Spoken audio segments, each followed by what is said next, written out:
ఏంటి ఇంత పెద్ద గిన్నెల్లో మా హస్బెండ్ ఏం చేస్తున్నారని చూస్తున్నారా? నేనైతే ఫుల్గా షాక్ అయిపోయాను. ఎందుకంటే తనకి ఏమీ తెలియదండి. నేనున్న 4 ఇయర్స్లో అయితే తనకి మూడు తెలుసు. బజ్జీలు చేయడం పర్ఫెక్ట్గా చేశారు. అయితే ఒరియాలు ఎంచుకోవడం అండ్ మ్యాగీ చేయడం, అది కూడా నేను లేనప్పుడు చేసుకుంటారు. నేనున్న ప్రతి ఒక్క పని కూడా చేయరు. అలాంటి ఆయన ఇవాళ ఫ్యామిలీ అందరి కోసం బిర్యానీ చేస్తున్నారు, చికెన్ బిర్యానీ. ఏం తెలియకపోయినా కూడా స్ట్రైట్గా వెళ్ళిపోయి వీడియోస్ అన్నీ చూసేసి మంచిగా ప్రిపేర్ చేసేస్తున్నారు. అసలు ఎవరు సపోర్ట్ లేకుండా చేస్తున్నారు. అది కూడా జస్ట్ వీడియోలో ఏమేమి కావాలో ఇంగ్రీడియంట్స్ అని పక్కన పెట్టేసుకున్నారు. ఇంకా త్వరగా చేసేసారు. నేను మా ఇంట్లో వాళ్ళైతే ఫైనల్లో వచ్చామన్నమాట. అది కూడా నేను దమ్ పెట్టడానికి వచ్చినాము.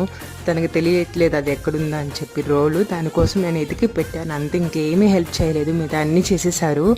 అదే కాకుండా అసలు చేసిన గిన్నెలన్నీ కూడా కడిగేశారు వీళ్ళు ఇద్దరు కలిసి. ఇంట్లో ఎవరికి ఏమి పని చెప్పకుండా వాళ్ళే చేసేసారు. చాలా హ్యాపీగా అనిపించింది నాకు. బిర్యానీ అయితే చాలా బాగా నచ్చింది. ఈసారి నుంచి తన దగ్గరే చేయించుకుంటాను.